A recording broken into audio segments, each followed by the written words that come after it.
All right, welcome back to a brand new video of the Targeted Individual Program, Targeted Individual Experience. Let me tell you,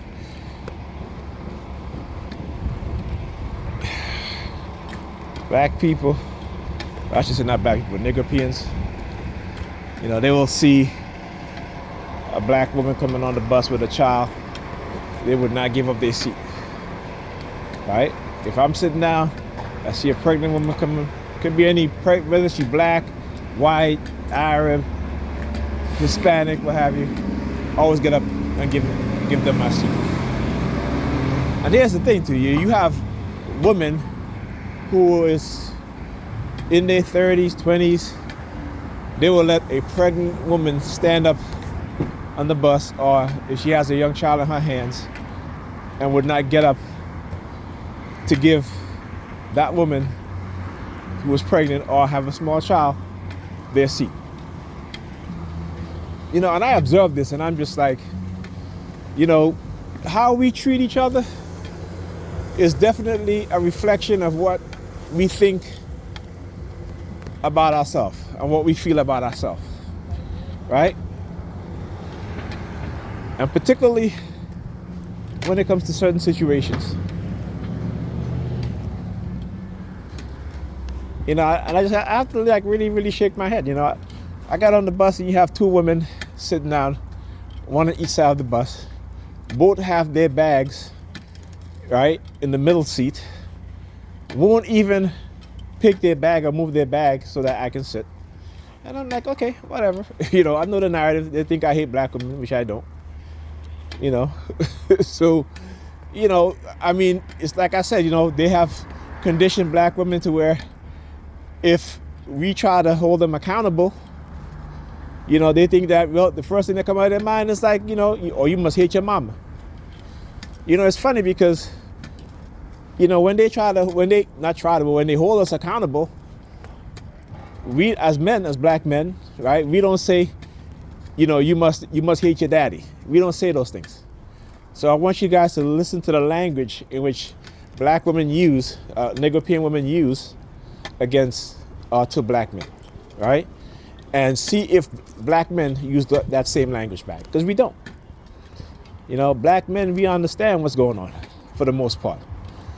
Is women don't. And a big part of that reason why is because, again, religious indoctrination. When they are not able to, and again, like I said, it's not their fault. You guys always hear me say that it's not their fault, but it comes with a point in time where, you gotta say, okay, something is not right here. Like, what's going on? You understand what I'm saying? Like, when I look at other women, how they're happy in their relationships, whether their husband or a man makes, the average salary, right? How is it that black women is no longer accepting men who make average salary? And again, a black man making an average salary is more money than they make as average in terms of black women average salary, right? And they'll straight up tell you, if you're not making six figures, I don't want you. Without even understanding that most men in America, whether they're black, white, Hispanic, Asian, don't make $100,000, make six figures. Okay?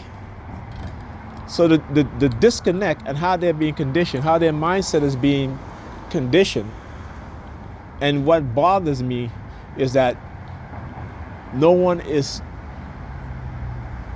no one can bring them back into the reality, into the real world. Because their minds have been so delusional, been conditioned with this delusional way of thinking and mindset, particularly when it comes to relationship. And they can't understand that this is white supremacists pulling the strings to separate black men and black women, to create the gender war between black men and black women. And my sisters can't see it. And they don't want to see it. But anyhow, it's just, like I say, it just amazes me, right? That, like I said, there are times when I, being on the bus and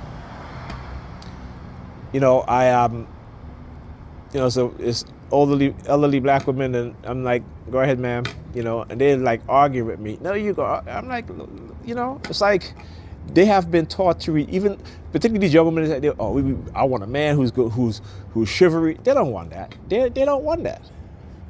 They don't want that. They just want money. That's it. Money, and to live a luxury lifestyle that they see on television, that they see these fake shit on social media.